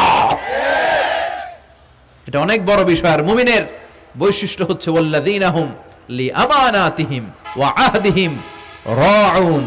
যারা বিশ্বাসী তারা কথা দিয়ে কথা রাখে আর আমানতের খেয়ানত করে না। এজন্য আমানত পূর্ণ করতে রাজি আছেন? যেখানেই আমানত নষ্ট হবে সেখানেই কিয়ামতের ভয় আছে না নাই? দেখেন বিশ্বনবী কত চমৎকার করে দার্শনিকের মতো বলে গেলেন, যাই বলে গেলেন তার পুরোটাই সমাজের সাথে মিলে যায়। আমরা যেন আমানতের খেয়ানতকারী না হই, আমরা যেন আমানতকে সংরক্ষণ করতে পারি। আল্লাহ তুমি তৌফিক দাও। এরপর বিশ্বনবী বললেন আত-তাচাউল ফিল বুনিয়ান, কিয়ামতের আগে বড় বড় টাওয়ার বানানোর প্রতিযোগিতা শুরু হয়ে যাবে। আছে না নাই? আজকে নারায়ণগঞ্জে ঢুকে, এটা যে নারায়ণগঞ্জ এটা আমি চিনতেই পারতেছি না। এত সুন্দর হাইওয়ে, এত বিল্ডিং, বিশাল বিশাল টাওয়ার, আগে ছিল এগুলো? কথা বলেন। আরব বিশ্বে দেখবেন বুর্জ আল খলিফা, জমজম টাওয়ার, এই টাওয়ার ওই টাওয়ার, একটার পর একটা টাওয়ার। বিশ্বনবী বললেন কাবার পাশে যে পাহাড়গুলো আছে, শুনতেছেন? মনোযোগ আছে? কষ্ট হচ্ছে না তো? কাবার পাশে যে পাহাড়গুলো আছে, কাবার পাশের টাওয়ারের উচ্চতা যদি পাহাড়ের চেয়ে উঁচু হয়ে যায়, ফাআলাম ফাইন্নাল আমরা কদ আযাল্লাক, জেনে রাখো কিয়ামত বেশি দূরে নাই, কিয়ামতের ছায়া তোমার উপরে ছায়া দিচ্ছে। এখন মক্কা শহরের পাহাড়ের চেয়ে হাইট বেশি এরকম বিল্ডিং আছে না নাই?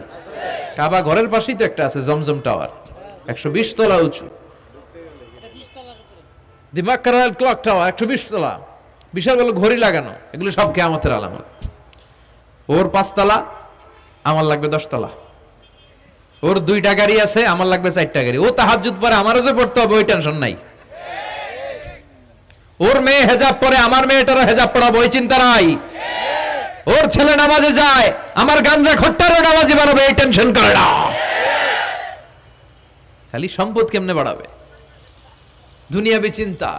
এই পৃথিবীটা একটা ধোঁকা। ভুইগরের ভাইরা, এই পৃথিবীটা একটা ধোঁকা। একটু থামেন, sit down and think about death. মৃত্যু সম্পর্কে ভাবেন। The most certain thing in our life is death. আমাদের জীবনের সবচেয়ে সুনির্দিষ্ট নিশ্চিত বিষয়টা হচ্ছে মরণ। মরা লাগবেই, চলে যেতে হবেই, ঠিক কিনা? কিন্তু এই দুনিয়ার মায়াজালে আটকে পড়ে আমরা আখিরাতকে, মৃত্যুকে বেমালুম ভুলতে বসেছি। বিশ্বনবী বললেন কিয়ামতের আগে মানুষের এই টেন্ডেন্সি হবে, মানুষ বড় বড় ইয়াতাতাওয়ালুনা ফিল বুনিয়ান, people will start to compete constructing high rises building in the cities. সমাজে বড় বড় টাওয়ার বানানো শুরু করে দেবে। এটা আছে না নাই?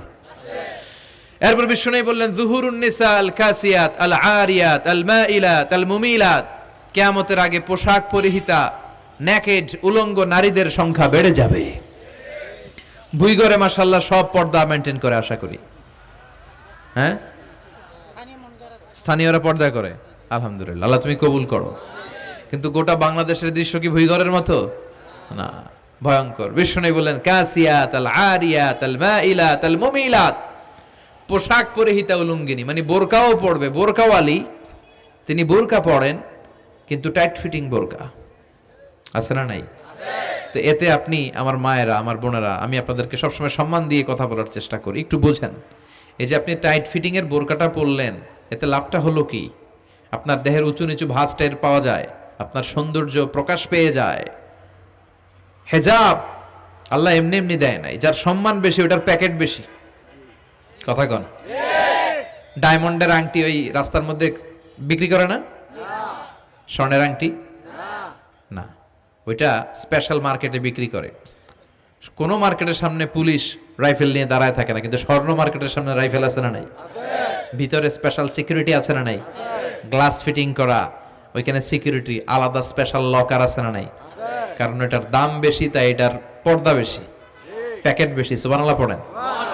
নারীদেরকে তো ইসলাম মর্যাদা দিয়েছে। বিষ্ণু বলেছেন দুনিয়া কুল্লুহা মাতা ও খায়রু মাতা'আদ দুনিয়াল মারআতুস সালিহা। দুনিয়ার সব হলো সম্পদ, আর এই সব সম্পদের মধ্যে সবচেয়ে দামি সম্পদ হচ্ছে নেককার নারী। এদের পেটগুলা খনি। এই নেককার নারীগুলো যদি হেজাব মেনটেন করে, এই পেটগুলো থেকে আল্লাহওয়ালা বেরোবে, নাজমুস সাকিব বেরোবে, কারি আহমদ বিন ইউসুফ আল আজহারি বেরোবে, বড় বড় মুফাসসিরে কোরআন বেরোবে। আর যদি হেজাব না করে, জি বাংলা স্টার জলসা নিয়ে মশগুল হয়ে থাকে, হ্যাঁ, টেন্ডারবাজ, চাঁদাবাজ, ডাকাত, এগুলো বেরোবে। ওজনে কম দিবে, খাদ্যে ভেজাল দিবে, মাছে ফরমালিন দিবে, গাঞ্জার টাকার জন্য লাথি মেরে মারে ঘর থেকে বের করে দিবে। এজন্য নারীরা, আমার বোনেরা, আপনারা অনেক সম্মানিতা। নিজেদের সম্মান সম্পর্কে সচেতন হন। এই হেজাব আপনার অধিকার। এই হেজাব নারীর অহংকার। হেজাব নারীর আভিজাত্যের প্রতীক। হেজাব নারীর রুচির প্রতীক। আপনার রুচিটা কেমন আপনার পোশাক দেখে বোঝা যায়। কথা কন। যে মেয়েটা হিপ হপ স্টাইলে চলাফেরা করে, গ্যাংনং স্টাইলে, এই মেয়েটারে ইফটিজিং করার সুযোগ আছে না নাই? কিন্তু যে হেজাব মেনটেন করে যেই নারীরা চলে, এদেরকে দেখলেই একটা সম্মান চলে আসে। কি ভুল বললাম? একটা সম্মান আসে না? আপনাদের সম্মানটা আপনারা রাখবেন। বিষ্ণু বললেন যুহুরুন নিসাল কাসিয়াতাল আরিয়াতাল মাইলাতাল মুমিলাত। কিয়ামতের আগে পোশাক পরিহিতা উলঙ্গিনী নারী বেরোবে। লা ইয়াজিদনা রিহাহা লা ইয়াদখুলনাল জান্নাতা ওয়া লা ইয়াজিদনা রিহাহা। এই নারীগুলো জান্নাতে তো প্রবেশ করবেই না, জান্নাতের ঘ্রাণও নাকে লাগবে না। ওয়া ইন্না রিহাহা তুজাদু মিন মাসিরাতি 500 সানা। আর জান্নাতের ঘ্রাণ 500 বছর দূরের রাস্তা থেকেও টের পাওয়া যায়। খেয়াল করে বুঝেন, এখান থেকে জান্নাতে পৌঁছতে আরো 500 বছরের রাস্তা। কয় বছরের?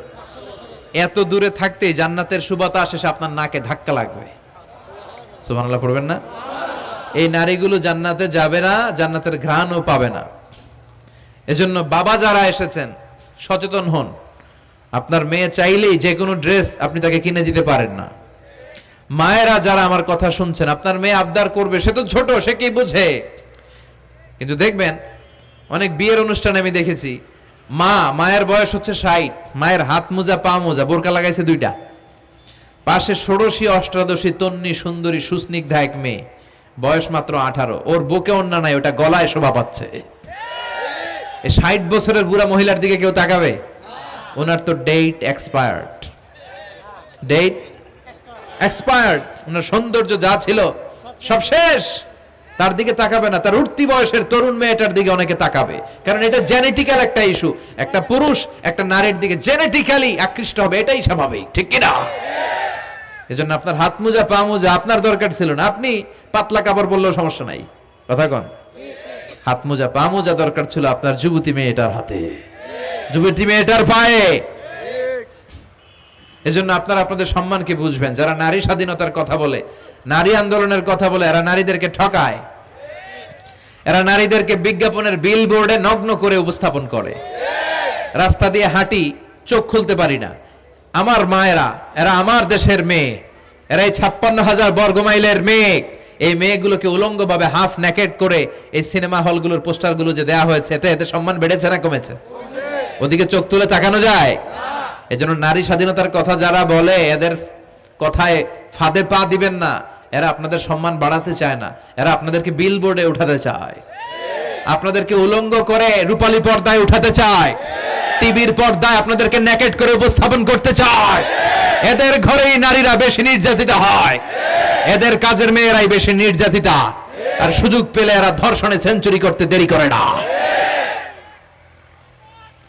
এজন্য নারীদেরকে সম্মান দিয়েছে ইসলাম।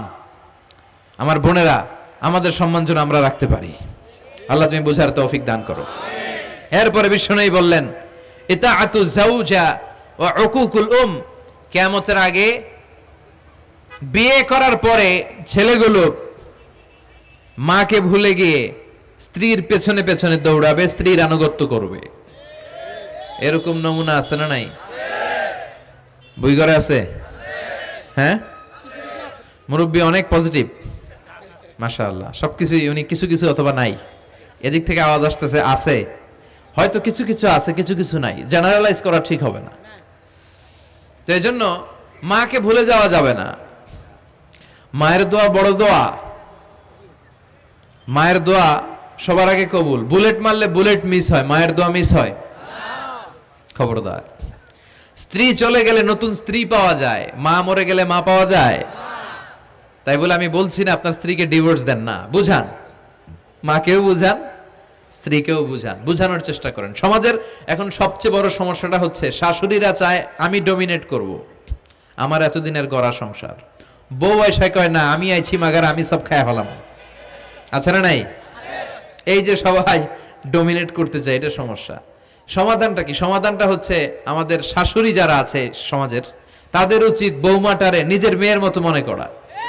নিজের মেয়েরা যেখানে বিয়ে দিছে ওইখানে কিন্তু খুব খোঁজ নেয়, মা তোর কি অবস্থা, তোর কষ্ট হইলো কিনা, ইত্যাদি ইত্যাদি। কিন্তু ছেলের বউ করে যারা আনছে এর দিয়ে ইচ্ছে মতো কাজ করা, এরকম ডাকাত আছে না নাই? ডাবল স্ট্যান্ডার্ড, এটা ঠিক না। আর বৌমা যারা আছেন, ঘরের বৌমা, এরা শাশুড়িকে একটু মায়ের মতো মনে করেন না, কারণ একদিন আপনিও শাশুড়ি হতে চলেছেন, একদিন আপনিও শাশুড়ি হবেন। রং ধরা যৌবন জং ধরে শেষ, আপনারও ছেলে হবে, এই ছেলের বিয়ে করাতে হবে, এই ছেলের বউ এসে আপনার ঘরে তাই করবে আপনি আপনার শাশুড়ির সাথে যা যা করেছেন। এই ছোট্ট হিসাবটা বুঝতে চায় না। শাশুড়ির উচিত বৌমাকে নিজের নিজের মেয়ের মতো করে আদর করা, যত্ন করা, আর বৌমাদের উচিত শাশুড়িকে মায়ের মতো সেবা করা। এই মিউচুয়াল আন্ডারস্ট্যান্ডিংটা থাকলে কোনো ঘরে আর ঝগড়া হবে? শাশুড়ি বৌমা, আল্লাহ সবাইরে তুমি কবুল করো। তো কিয়ামতের আগে মারে ভুলে যাবে, মাকে ভুলে গিয়ে স্ত্রীর পেছনে পেছনে দৌড়াবে। খবরদার, খবরদার। আপনি নামাজি হতে পারেন, মুসল্লি হতে পারেন, হাজী সাহেব হতে পারেন, কিন্তু মা যদি বদদোয়া দেয় আপনার সব শেষ, দুনিয়াও শেষ, আখিরাতও শেষ। মায়ের মর্যাদা বাবার চেয়ে 3 গুণ বেশি। হামালাতহু উম্মুহু, কারণ বাবা পেটে ধরে নাই, পেটে ধরছে কে? ওয়াহানান আলা ওয়াহান, 8 মাস 10 মাস এই বোঝাটা বাবা বহন করে নাই, করলো কে? ফিসালুহু ফি আমাইন, 2 বছর বাবা দুধ খাওয়ায়নি, দুধ খাওয়ালো কে? মায়ের এক ধার দুধের দাম, কাটিয়া গায়ের চাম, পাপস বানাইলেও ঋণের শোধ হবে না, এমন দরদি ভাবে কেউ হবে না আমার মাহাগো। ঠিক কিনা? লাউ কাতাআতা জিলদাক, আপনার গায়ের চামড়া কেটেও যদি মায়ের পায়ের জুতা বানিয়ে দেন, কি বানিয়ে দেন? কি দিয়ে? গায়ের চামড়া দিয়ে। এই যে 2 বছর যে দুধ খাইলাম, এই দুধের 1 ঢোক দুধের সুদটাও আদায় হবে না। এজন্য খবরদার, মাকে যেন আমরা ভুলে না যাই। মা দোয়া করতে দেরি, ওই দোয়া কবুল হতে।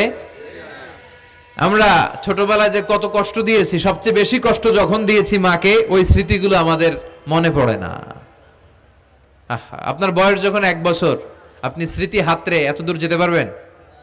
1 বছর বয়সে কি কি কষ্ট দিয়েছিলেন মনে আছে?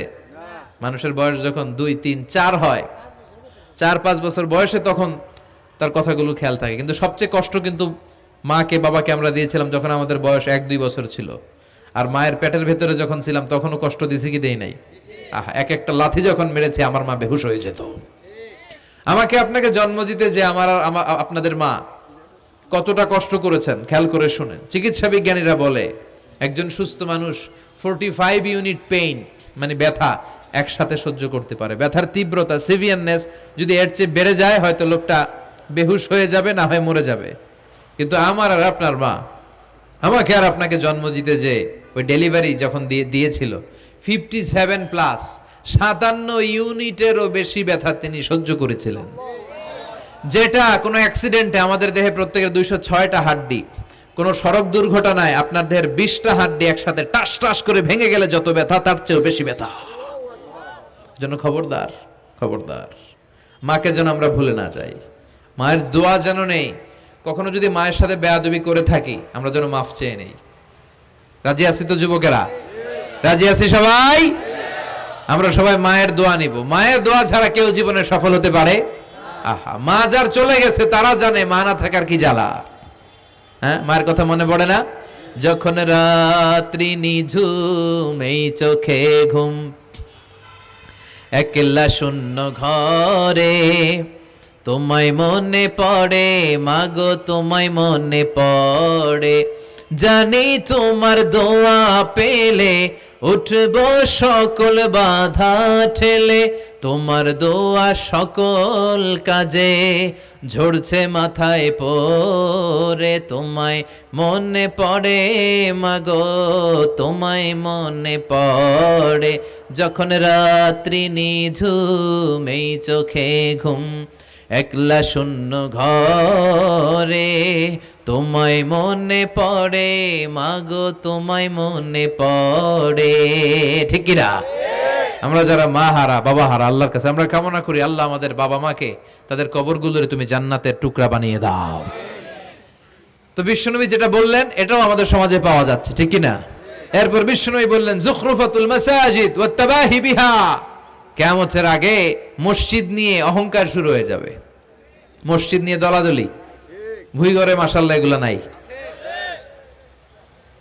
ওই মসজিদ টাইলসের মসজিদ, আমরা এসি লাগামো, ওইটাতে 3 তালা করছে আমরা 5 তালা করবো, ডিজাইন করব এগুলা, কিন্তু আমরাও যে নামাজ পড়বো এই চিন্তা নাই। কথা কন? মসজিদের সৌন্দর্য হচ্ছে মুসল্লি দিয়ে, কি দিয়ে? কিন্তু আমাদের মসজিদগুলো মুসল্লি শূন্য। ফজরের সালাতে বেহাল দশা, কথা বলেন। জোহরের সালাতে বেহাল দশা, আসরের বেহাল দশা, মাগরিবে একটু বাড়ায় আসা আবার বেহাল দশা, কথা বলেন। এজন্য মসজিদে গিয়ে সালাত পড়তে হবে। মসজিদ নিয়ে বাড়াবাড়ি করা যাবে না, দলাদলি করা যাবে না। মসজিদকে আমরা এত ডিজাইন করি, এটাও নিষেধ। মসজিদের সামনের দেয়ালে ঘড়ি টড়ি লাইটিং ফাইটিং এগুলো যত কম দেয়া যায়, তাহলে দৃষ্টিটা ওইদিকে যাবে না। লাইট টাইট সবকিছু পেছনে হবে, যার ঘড়ি দেখা দরকার পেছন থেকে দেখে নিবে, সামনের জায়গাটা হবে ফ্রেশ। কিন্তু এরকম মসজিদ বাংলাদেশে খুঁজেই পাওয়া যায় না, কথা বলেন। বিশ্বনবীর মসজিদ ছিল, বুখারীর বর্ণনা, ওয়াকানা সাকফুল মসজিদে জারিদুন নাখাল, বিশ্বনবীর মসজিদে নববীর ছাদ ছিল খেজুর পাতা দিয়ে তৈরি, ডালা দিয়ে তৈরি ছাদ। আর মসজিদে নববীর ফ্লোর ছিল বালুর ফ্লোর, বৃষ্টি হলে কাদামাটি হয়ে যেত। বিশ্বনবীর সাহাবীরা বর্ণনা করেন, রাআইতু রাসূলুল্লাহ সাল্লাল্লাহু আলাইহি ওয়াসাল্লাম ইয়াসজুদু ফিল মাই ওয়াত তিন, কাদামাটির উপরে বিশ্বনবী সিজদা দিচ্ছেন, নামাজ পড়ছেন। সালাম ফিরিয়ে বিশ্বনবী যখন সাহাবীদের দিকে মুখ ফিরিয়ে বসে তাসবিহ পড়তেন, সাহাবারা বর্ণনা করেন, রাআইতু আসারা তিনি ফি জাবহাতি, বিশ্বনবীর কপাল মোবারকে আমরা কাদার মাটি দেখতে পেয়েছি। আর আমাদের মসজিদে খালি টাইলস। কই তোরা ঢাকায় টাইলস, আমরা উজবেকিস্তান থেকে টাইলস নিয়ে আসুন, আছে না নাই? এজন্য মসজিদ দিয়ে যেন আমরা দলাদলি না করি, মসজিদটার যেন হেদায়েতের মার্কাজ বানায়। রাজি আছেন তো? বাচ্চাদেরকে মসজিদে যেতে দিবেন, আমি সব জায়গায় বলি। অনেক মুরব্বীরা আছে বাচ্চাদেরকে মসজিদে ঢুকতে দিতে চায় না, আছে না নাই? বাচ্চা ঢুকাইলে রেগে যায়। রেগে যান কেন? ওর বয়স হতে আপনি মসজিদের দিকে আসার খান নাই, মসজিদের দিকে উল্টায় পরে আসারও তো খান নাই। ও আসতে যাচ্ছে, আসতে দেন। বাচ্চারা মসজিদে আওয়াজ করবে, এতে কোনো সমস্যা নাই, বাচ্চারাই তো আওয়াজ করবে, আপনি করবেন? বাচ্চারা লাফালাফি করলে ভাল লাগে, 80 বছরের বুড়া মানুষ লাফ দিলে ভাল লাগবে? কথা কন, বিশ্রী দেখা যাবে। বাচ্চারা এরকম লাফালাফি করবে। তুরস্কের বিভিন্ন মসজিদের দেয়ালে ফেস্টুনে ব্যানারে লেখা থাকে, নামাজ চলা অবস্থায়, জামাত চলা অবস্থায় যদি পিছনে বাচ্চাদের আওয়াজ চিল্লাফাল্লা শুনতে পাওয়া না যায়, তাহলে ভবিষ্যৎ প্রজন্ম নিয়ে তোমাদের চিন্তায় থাকা উচিত। পিছনে বাচ্চাদের আওয়াজ নাই, তার মানে আমার নাতিপুতি, আমার ছেলেমেয়েরা তো নামাজি হচ্ছে না। আর তারাবি নামাজ পড়তেছে, পিছনে চিল্লায় ফাটায় ফেলাইতেছে, তার মানে ইনশাল্লাহ ভবিষ্যতে নাতিপুতিরা সবগুলা মুসল্লি হবে। কথা বলেন। বুঝায় দিবেন যে বাবারা দুষ্টামি করিস না, কিছুক্ষণ থামবে আবার শুরু করবে। এটাই বাচ্চাদের সৌন্দর্য, এটা বাচ্চারা করলেই মানায়। বাচ্চাদেরকে যেন আমরা মসজিদে নিয়ে যাই। রাজি আছেন তো? আল্লাহ বুঝার তৌফিক দান করো। বিশ্বনবী বললেন, ইয়াতাকারাবুজ জামান তাতাকারাবুল আসওয়াক, কিয়ামতের আগে ইয়াতাকারাবুজ জামান, সময়ের বরকত কমে যাবে। 1 বছর মনে হবে 1 মাস, 1 মাস মনে হবে 1 সপ্তাহ, 1 সপ্তাহকে মনে হবে 1 দিন। এই যে 4 বছর ধরে এখানে তাফসীর হয়, তাই না? কথা কন। গত বছর আসছিলেন কারা কারা? হাত তোলেন। আসছে তো কম না, ভালোই আসছিল, হাত নামান। এই যে গত বছর ওয়াজ শুনে গেলেন, এই বছর আবার আসলেন, আপনাদের কি মনে হয় যে 1 বছর চলে গেছে? মনে হয় যে অল্প কয়েক মাসের ব্যবধানে এই বছরটা ঘুরে যেন আবার চলে আসলো, এরকম মনে হয় না? বরকত উঠায় নিচ্ছে কে? কথা বলেন। এরপর খাবারের স্বাদ উঠায় নিচ্ছে কে? আগে খাবারের যে স্বাদ ছিল এখন এটা আছে? আগে ইলিশ মাছ রান্না করলে যে ঘ্রাণ হতো এখন এই ঘ্রাণ পাওয়া যায়? আগে শোল মাছের ঝোল রান্না করলে যে স্বাদ হতো, আগে চিংড়ি মাছ রান্না করলে যে স্বাদ লাগতো, এখন এই স্বাদ পাওয়া যায়? সব তুলে নিল কে? দেখেন বিশ্বনবী যা যা বললেন তার প্রমাণ সমাজে আছে না নাই? শুনতেছেন না কষ্ট হচ্ছে? আর দু একটা আলামত শুনবেন, শেষ করে দেই। শুনবেন আর কয়েক মিনিট। বিশ্বনবী বললেন তাসলিমুল খাসা, কিয়ামতের আগে লোকজন শুধু পরিচিতদেরকে সালাম দিবে, অপরিচিতদেরকে সালাম দিতে চাইবে না। এরকম আছে না নাই? এই মুরব্বী চাচারে চিনি, চাচা আসসালামু আলাইকুম, চিনি আসসালামু আলাইকুম, ওদিকে চিনি আসসালামু আলাইকুম, কিন্তু অন্য একটা এলাকায় গেছি ওখানে কাউরে চিনি না, সালামও দেই না। বাসে উঠছেন কাউরে চিনেন না, সালাম দেন না, এরকম আছে না নাই? তো সালাম কি যাদেরকে চিনেন এদের জন্য? কথা কন। আলা মান আরাফতা ওমান লাম তারিফ, যাকে চিনো সালাম দাও, যাকে চিনো না তাকেও দাও। আল বাদিউ বিস সালাম, বিশ্বনবী বললেন আগে আগে দাও।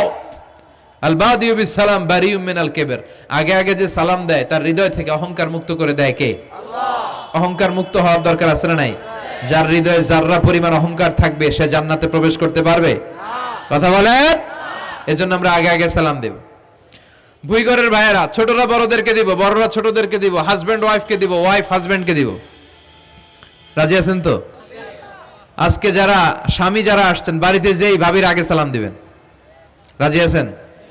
কথা কয় না, আওয়াজ ছোট হয়ে গেছে। পারা যাবে? আপনি আগে সালাম দিবেন, এটা দেখে আপনার স্ত্রী লজ্জা পেয়ে আপনার আগে দিবে, এগুলো দেখে বাচ্চারা সালাম শিখে ফেলবে। সুবহানাল্লাহ কইবেন না? আমরা কি চাই না আমাদের ফ্যামিলিগুলো এরকম সুন্দর হোক? আমরা কি চাই না আমাদের ফ্যামিলিগুলো জান্নাতি হোক? এরপরে বিশ্বনবী বললেন খুতাবুকুম তাবিলা সালাওয়াতুকুম কাসীরা, কিয়ামতের আগে খুতবাগুলো লম্বা হবে আর সালাতগুলো খাটো হয়ে যাবে। এই যে বক্তব্য লম্বা, নামাজ হয়ে যায় খাটো, আছে না নাই? হুজুর ওয়াজ করেন, ওয়াজ টেস্ট লাগে, নামাজ টেস্ট লাগে না, আছে না নাই? এশার নামাজে পড়ে না, ফজর নামাজে পড়ে না, রাত 2টা পর্যন্ত ওয়াজ শুনে, আছে না নাই? এরকম করা যাবে না। নামাজ কামাই করা যাবে না। সবার আগে হবে নামাজের হিসাব। নামাজের হিসাব ঠিক তো আপনার পুরো আমল নামা ঠিক। নামাজে ভেজাল তো সব জায়গায় ভেজাল।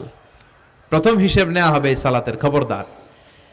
এরপরে বিশ্বনবী বললেন লা ইউকসামুল মিরাস আলা ওয়াজহিন সাহিহ। বিশ্বনবীর হাদিস থেকে এরকম বর্ণনা পাওয়া যায়, এর মাফহুম হচ্ছে লা ইউকসামুল মিরাস আলা ওয়াজহিন সাহিহ, সহি পদ্ধতিতে মিরাজ বন্টিত হবে না। লিযযাকারি মিসলু হাযযিল উনসায়াইন, সব বাবাদেরকে আল্লাহ বললেন উত্তরাধিকারের বন্টন নীতি তুমি মেনে ছেলে মেয়েদের মধ্যে বন্টন করে দিবা। ছেলেরে দিবা যদ্দূর, মেয়েরে দিবা অর্ধেক। কার আইন? কথা বলেন, আইনটা কার? ছেলেরে যদি 2 লাখ দেন, মেয়েরে চিল্লায় বলেন, ছেলে 2 লাখ পেলে মেয়ে কয় লাখ? ছেলে 4টা বাড়ি পেলে মেয়ে কয়টা বাড়ি? অনেক বাবা আছে মেয়েরা কয় মা তোর বাইরে সব দিয়ে দিলাম, তোর লেগে দোয়া করে দিলাম। হাত তুলছে এমনি। মেয়ের লেগে কি করে দেয়? আর ভাইয়েরে সব দিয়ে দেয়। এগুলো ডাকাত। এগুলো কি ভুই ঘরে মাশাআল্লাহ এরকম ডাকাত টাকাত নাই। দোয়া তো আপনি সবাইরই করবেন। ছেলে যেটা প্রাপ্য দিয়ে দেন, মেয়ে যেটা প্রাপ্য দিয়ে দেন, তারপরে হাত তুলে দোয়াও করে দেন। কথা বলেন। অনেক মা আছে ছেলেরে বেশি খাওয়ায়, মেয়েরে কম খাওয়ায়, আছে না নাই? ছেলের পাতে মুরগির রান, মাইয়ার পাতে মুরগির ঠ্যাং, আছে না নাই? দেখবেন ওই মা বাবার হয়তো অনেক সময় শেষ কালটা ছেলের বাড়িতে কাটে না, কাটে মেয়ের বাড়িতে, আছে না নাই? কারণ প্রকৃতিরও একটা মায়ের আছে না নাই? শেষ মাইরটা আল্লাহ দিবে। শেষ মাইরটা কার? আল্লাহ ছাড় দেয়, ছেড়ে দেয় না। আল্লাহ কি দেয়? কি দেয় না? আল্লাহর সব মনে থাকে। আল্লাহ শেষ খেলাটা খেলে দিবে। চিল্লায় বলেন ঠিক কি না? বাবা মা যারা আছেন সাবধান, উল্টাপাল্টা করেন না। এগুলো নিয়ে কত বিচার যে আমাদের কাছে আসে, কত মাসালা যে আসে। কেন করেন এগুলো? সমানভাবে আপনি ইনসাফ করেন, কিয়ামতের দিন আপনার বিচার করার সময় আল্লাহ আপনার উপর ইনসাফ করবে। আপনি ঠকাবেন, আল্লাহ আপনার 14 গোষ্ঠী উদ্ধার করে ছাড়বে। তিনি ভুলে যান না, তিনি ছাড় দেন, ছেড়ে দেন না। এজন্য মিরাসের যে বন্টন পদ্ধতি, আমরা যেন ইসলামের দেয়া পদ্ধতি অনুসরণ করি। আল্লাহ তৌফিক দাও। কিয়ামতের আগে ভূমিকম্প বেড়ে যাবে, আছে না নাই? কিয়ামতের আগে আত্মহত্যা বেড়ে যাবে, আছে না নাই? কিয়ামতের আগে ঢোল বাদ্য নাচানাচি বেড়ে যাবে, আছে না নাই? বাংলা মায়ের একতারা সুর কতই ভালোবাসি, দোতারা সুর কতই ভালোবাসি, বাজারে ঢোল বাজারে বাসি।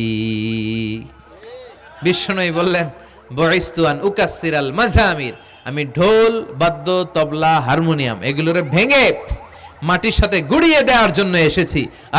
আর ওই নবীর উম্মত কয় বাজারে ঢোল বাজারে বাসি। আছে না নাই? ঢোল বাদ্য বাজানো যাবে? এই হাই বিটের মিউজিক আপনি শুনলে আপনার অন্তরে নেফাকি তৈরি হবে। নামাজে মজা পায় না, কয়জন নামাজে মজা পায় না। তুমি আজীবন শোনো কুচ কুচ হোতা হয়, তো তুমি নামাজে মজা পাইবা কেমনে? আজীবন শুনে কি কুচ কুচ হোতা হয়। এখন নামাজে মজা পায় না, জিকির করে মজা পায় না, তেলাওয়াতে মজা পায় না, মজা নাই, মনোযোগ নাই। হৃদয়টাকে যে তুমি শয়তানের আখড়া বানিয়েছো, তুমি সালাতে প্রশান্তি পাবে কি করে? এজন্য এই মিউজিক্যাল ইনস্ট্রুমেন্ট থেকে দূরে থাকতে হবে, এগুলো অন্তরে নেফাকি তৈরি করে। আপনি দফ বাজাতে পারবেন? দফ, দফ চিনেন? ঢোলের দুই দিক আটকানো, দফের এক দিক আটকানো এক দিক খোলা, এটা বাজিয়ে আপনি নাশিদ পরিবেশন করতে পারবেন, সমস্যা নাই। বিশ্বনবী বিয়ের ক্ষেত্রে বলেছেন আলিনু আন নিকাহ বিদ-দুফুফ, এই দফ বাজিয়ে দফের ব্যান্ড পার্টি করে বিয়ের ঘোষণা দিয়ে দাও। ঈদের দিন বিশ্বনবী শোয়া কিছু ছোট্ট মেয়েরা এসে দফ বাজিয়ে নাচ গান করতেছে, ছোট মেয়েরা। সাইয়েদনা আবু বকর দেখে রেগে গেলেন, আমিজবারু শাইতানি ফি বাইতি রাসূলিল্লাহ, আল্লাহর নবীর ঘরে শয়তানের বাদ্য। বিশ্বনবী বললেন দাহু ইয়া আবু বকর, আবু বকর রাখো, ইন্না লিকুল্লি কওমিন ঈদ, সব জাতিরই তো একটা ঈদের অনুষ্ঠান আছে, হাদা ঈদুনা, আজকের দিনটা আমাদের ঈদের দিন, বাচ্চাদেরকে একটু আনন্দ উৎসব করতে দাও। এই দফ বাজালে কোনো ক্ষতি নাই। বিশ্বনবী মক্কা থেকে যখন মদিনায় হিজরতে গেলেন, কোন পথ দিয়ে আমার নবী আসবে জানার জন্য মদিনার ছেলেমেয়েরা পাগল হয়ে গেল। ওই পথে দফ নিয়ে দাঁড়িয়ে রইল। বিশ্বনবী সাইয়েদনা আবু বকরকে নিয়ে আগমন করলেন। ওরা তালা আল বাদরু আলাইনা বলে বিশ্বনবীর ওয়েলকাম জানালো। সুবহানাল্লাহ পড়েন। তালা আল বাদরু আলাইনা মিন সানিয়াতিল ওয়াদা ওয়াজাবা আশ-শুকরু আলাইনা মা দাআ লিল্লাহি দা أيها المبعوث فينا جئت من أمر المطاب جئت شرفت المدينة مرحبا يا خير دا طلع البدر علينا من ثنيات الوداع وجب الشكر علينا ما دعا لله دا পড়েন আল্লাহু আকবার। আমরা যেন এই সুস্থ সংস্কৃতির প্রচার প্রসার করতে পারি। ইসলাম বিনোদনের নিষেধ করে নাই, কিন্তু বিনোদন শুড বি হালাল বিনোদন, ঠিক কি না? আপনি অসুস্থ সংস্কৃতির চর্চা করলে ওইটা আল্লাহ অ্যাকসেপ্ট করবে না। সংস্কৃতিটা হতে হবে সুস্থ সংস্কৃতি। আল্লাহ তুমি তৌফিক দাও। বিষ্ণুবী যা যা বললেন, ভুইঘরের ভাইয়েরা, তার প্রতিটি আমাদের আশেপাশে চোখের সামনে পেছনে আছে না নাই? এটা ফিতনার যুগ। কিসের যুগ? এই যুগে আমানতের খেয়ানত হবে, এই যুগে নারীরা বেপরদা হয়ে চলাফেরা করবে, এই যুগে নিজের ঈমান বাঁচানো কঠিন হয়ে যাবে। এই কঠিন বিপদের সময় আমাদেরকে বাঁচাতে পারে দুইটা জিনিস। কয়টা জিনিস? চিল্লায় বলেন কয়টা?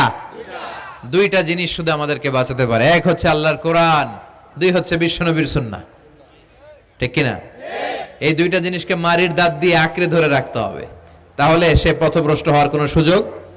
This Quran and Sunnah hour way to জান্নাহ, ঠিক কিনা? আওয়াজ করে আমার সাথে পড়েন, কোরআন and Sunnah hour way to জান্নাহ। আওয়াজ বাড়ায় দেন, পড়েন, কোরআন and Sunnah hour way to জান্নাহ। এই কোরআন সুন্নাহ আপনাকে জান্নাতের ওয়েতে উঠায় দিবে, রাস্তায় উঠায় দিবে। এই কোরআন সুন্নাহর সাথে যেন আমরা সম্পর্ক বাড়াই, তাফসির মাহফিলগুলোতে যেন বেশি বেশি যাই, এলাকায় যেন ইসলামী হালাকা তৈরি করি, প্রশ্নোত্তর পর্ব তৈরি করি, এতে করে নিজেরা যেন সমৃদ্ধ হই, কোরআন সুন্নাহর সাথে যেন সম্পর্ক বাড়াতে পারি। আল্লাহ তুমি তৌফিক দাও। আর জোরে পড়ে আমিন। যারা এই লম্বা সময় আমার বক্তব্য শুনলেন সবাইকে আমি আন্তরিকভাবে শুকরিয়া জানাই। যারা এই প্রোগ্রামের অ্যারেঞ্জ করেছেন তাদেরকে আমি শুকরিয়া জানাই। এই যে শুরু হয়েছে ওঠা বসা, বসেন, এগুলো আপনারা শিখছেন কোথায়? 2 ঘন্টা আলোচনা শুনে এরপরে ওঠা বসা শুরু করে দেয়। এই কথাগুলো আমরা বলি, এত পরিবর্তনের কথা বলি, শৃঙ্খলায় যদি শিখতে না পারলাম তাহলে কি ইসলাম শিখলাম? ইসলাম তো শৃঙ্খলার অপর নাম, ঠিক কিনা? শৃঙ্খলা নাই, ওখানে ইসলামের কিছুই পালন হয় নাই, ঠিক কিনা? বসেন, আমরা একসাথে বিদায় নিব। যতগুলো কথা বলেছি কোরআন সুন্নাহর আলোকে বলেছি, বানিয়ে বলি নাই। তারপরে আমার মনের অজান্তে কোনো মিস ইনফরমেশন যদি আমার মুখ ফসকে বেরিয়ে যায়, সেগুলো যেন আল্লাহ তাআলা আমাদের স্মৃতিপট থেকে মুছে দেয়, আমরা পড়ি আমিন।